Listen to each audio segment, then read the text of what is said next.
Hello friends, तो स्वागत है आपका मेरा यूट्यूब चैनल में स्टडी विद शिल्पा। आज हम डिस्कस करेंगे क्रिया किसे कहते हैं, उसके कितने भेद होते हैं और कर्मक और सकर्मक क्रिया को वाक्य में कैसे पहचानें। अगर आपने मेरी वीडियो को लाइक नहीं किया है और मेरे चैनल को सब्सक्राइब नहीं किया है तो please like share and subscribe कर दीजिएगा और वीडियो को जो है वो एंड तक देखिएगा, जिससे कि आपके माइंड में क्रिया से रिलेटेड जितने भी प्रश्न हैं वो सारे के सारे जो हैं वो क्लियर हो जाएंगे। तो सबसे पहले हम इसकी परिभाषा करेंगे। क्रिया किसे कहते हैं? जिन शब्दों से क्रिया कार्य के करने या होने का बोध होता है उसे जो है क्या कहते हैं? क्रिया कहते हैं। और एक और इम्पोर्टेंट जो बात है, आप इसको नोट कर लीजिए, काफ़ी बार एग्ज़ाम में पूछी जा चुकी है। क्रिया के मूल रूप को क्या कहते हैं? तो क्रिया के मूल रूप को जो है वो क्या कहते हैं? धातु कहते हैं। ठीक है, अब इसको हम उदाहरण से समझेंगे।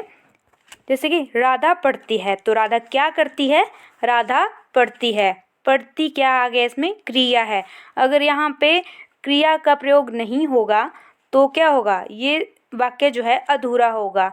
यानी कि हम कह सकते हैं कि अगर हम क्रिया का प्रयोग नहीं करेंगे तो कोई भी वाक्य जो है वो अधूरा रहेगा। जैसे कि आगे, मोहन तुम घर जाओ, तो यहाँ पे क्या हो गया? जाओ क्या हो गया? क्रिया। तो ऐसे ही अब इसके भेद जो हैं हम करेंगे। क्रिया के जो हैं वो क्या हैं? दो भेद हैं, सकर्मक और अकर्मक क्रिया। ठीक है, अब इसको हम पहचानेंगे कि सकर्मक कौन सी है और अकर्मक जो है वो कौन सी है। तो वीडियो को एंड तक देखिएगा। सकर्मक कौन सी हुई? सकर्मक, इसका अर्थ आप समझिए। सकर्मक, कर्म के साथ। कर्मक कौन सी हुई? कर्म के साथ। ठीक है, वो जो है कर्म के साथ जो है वो क्या हो गई? सकर्मक। आप इसको नोट भी कर सकते हैं अपनी कॉपी पे। और अकर्मक क्रिया कौन सी हुई? अकर्मक क्रिया वो हुई जो जिसके साथ कर्म ना हो। जैसे कि अकर्मक, कर्म के बिना, कर्म के बिना जो क्रिया है वो क्या हो गई? अकर्मक। अब देखिए हम इसको उदाहरण से कैसे समझते हैं, अकर्मक और सकर्मक। अर्थ मैंने आपको इसका बता दिया। अब इसी के आधार पर जो है हम इन उदाहरणों को जो है वो देखेंगे। ठीक है, तो सबसे पहला उदाहरण क्या है? शिखा संतरा खाती है। शिखा क्या करती है? संतरा खाती है। प्रभाव किस पे पड़ रहा है? ये जो है ये क्रिया है, इसका प्रभाव खाती है। संतरा जो है खत्म हो रहा है, जब वो खा रही है शिखा संतरा तो क्या हो रहा है? प्रभाव इस पे पड़ रहा है। संतरा खाती है तो संतरा जो है वो खत्म हो रहा है, तो ये क्या हो गई? सकर्मक। कर्मक क्रिया इसमें है, इस वाक्य में जो है वो सकर्मक क्रिया है। अब आगे देखते हैं। मोहित ने खिलौना तोड़ा, तो मोहित ने क्या किया? खिलौना जो है वो तोड़ दिया। तो प्रभाव किस पे पड़ रहा है? तोड़ा, नष्ट हो गया, खिलौने पर जो है वो प्रभाव जो है पड़ रहा है, कर्म पर प्रभाव पड़ रहा है। ठीक है, तो क्या हो गया इसमें भी? सकर्मक, सकर्मक क्रिया हो गई इसमें भी। तो आगे हम देखते हैं और उदाहरण। घोड़ा दौड़ता है, तो दौड़ता क्या है? क्रिया। अब किस पे प्रभाव पड़ रहा है? तो क्या घोड़े पर जो है वो है प्रभाव पड़ रहा है, यानी कि कर्ता पे प्रभाव पड़ रहा है। जब भी क्रिया का प्रभाव जो है वो कर्ता पर पड़े तो क्या हो गई? अकर्मक क्रिया। कौन सी? अकर्मक क्रिया। वैसे ही अगर हम देखेंगे, रात भर हम सोते रहे। क्या? हम रात भर सोते रहे, तो क्या हो गया? क्रिया का प्रभाव जो है वो कहाँ पड़ रहा है? कर्ता पर पड़ रहा है। जब भी क्रिया का प्रभाव मैंने आपको बताया कर्ता पर पड़े तो क्या हो गई? अकर्मक क्रिया।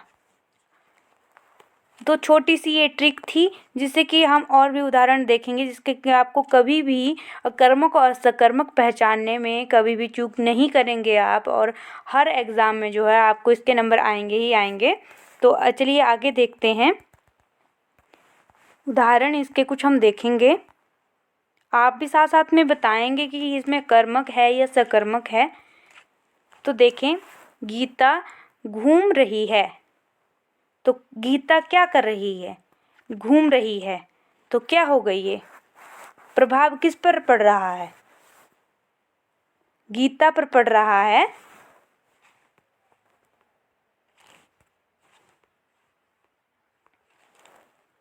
प्रभाव कहाँ पड़ रहा है? गीता पर पड़ रहा है। गीता पर जो है वो प्रभाव पड़ रहा है। तो क्या हो गई ये? अकर्मक क्रिया हो गई है। कौन सी? मैं शॉर्ट फॉर्म में ही यहाँ पे लिखूंगी, अकर्मक क्रिया हो गई है। ठीक है। नेक्स्ट, मोहन ने खाना खाया। तो मोहन ने क्या किया? खाना खाया। खाने को क्या है? उसने खत्म कर दिया। ठीक है। तो प्रभाव कहाँ पड़ रहा है? खाने पे पड़ रहा है। तो क्या हो गया? ये क्या हो गई? सकर्मक क्रिया हो गई। नेक्स्ट, प्रेम स्कूल बस में गया। तो प्रेम किस में बस स्कूल गया? किस में गया? बस में गया। तो बस क्या हो गई? पुरानी हो गई। उस पे प्रभाव पड़ा, बस पे प्रभाव पड़ा जब उसने वो स्कूल किस में गया? बस में गया। तो क्या हो गई ये? सकर्मक क्रिया हो गई। ठीक है। जंगली हाथी भाग गया। तो इस पे कहाँ प्रभाव पड़ रहा है? जंगल पे पड़ रहा है। कहाँ से भाग गया? वो जंगल से भाग गया। तो क्या हो गया इसमें? अकर्मक। कभी भी जब कर्ता पे प्रभाव पड़े तो क्या होगा? अकर्मक। राधा मूर्ति बनाती है। तो अब आप सोच रहे होंगे राधा पे प्रभाव पड़ा, पर नहीं। यहाँ पे मूर्ति किस चीज़ से बन रही है? मिट्टी से बन रही है। वो रिक्रिएट कर रही है मिट्टी से मूर्ति को। तो क्या हो गया? सकर्मक क्रिया हो गई ये। ठीक है। दिशा दिन भर रोती रही। तो अगर दिशा दिन भर रोती है तो किस पे प्रभाव पड़ेगा? उसके दोस्तों पे तो पड़ेगा नहीं। किस पे पड़ेगा? दिशा पे जो रोने का प्रभाव है वो दिशा पे ही पड़ेगा। तो क्या हो गई? जब कर्ता पे होता है तो अकर्मक क्रिया हो जाती है। ठीक है। बिल्ली चूहा खाती है। तो बिल्ली क्या करती है? चूहा जो है खाती है। चूहे को खत्म कर रही है वो। तो क्या हो गया? जब भी क्रिया का प्रभाव जो है कर्म पर पड़े तो क्या होगा? सकर्मक क्रिया, कर्म के साथ जो है। नेक्स्ट, मिल्खा धीरे दौड़ता है। तो अब ये धीरे दौड़ता है, तेज दौड़ता है, कुछ भी करता है तो प्रभाव किस पे पड़ रहा है? मिल्खा पर पड़ रहा है। आपने सुना होगा मिल्खा सिंह के बारे में। तो किस पे पड़ रहा है प्रभाव? जो है वो मिल्खा पे पड़ रहा है, कर्ता पे पड़ रहा है। तो अकर्मक हो जाएगी। आगे देखें, गीता तेज खाती है। गीता क्या कर रही है? तेज खाती है। तो प्रभाव क्या कर रही है? वो तेज खा रही है, धीरे खा रही है, कम खा रही है। तो प्रभाव किस पे पड़ रहा है? गीता पे। तो क्या हो गया? अकर्मक क्रिया हो गई इसमें भी। तो बोलते हैं कि ध्वनि क्रिकेट खेलता है। तो ध्वनि क्या कर रहा है? क्रिकेट खेलता है। तो अब क्रिकेट है जैसे कि उसमें ओवर्स होते हैं। ठीक है।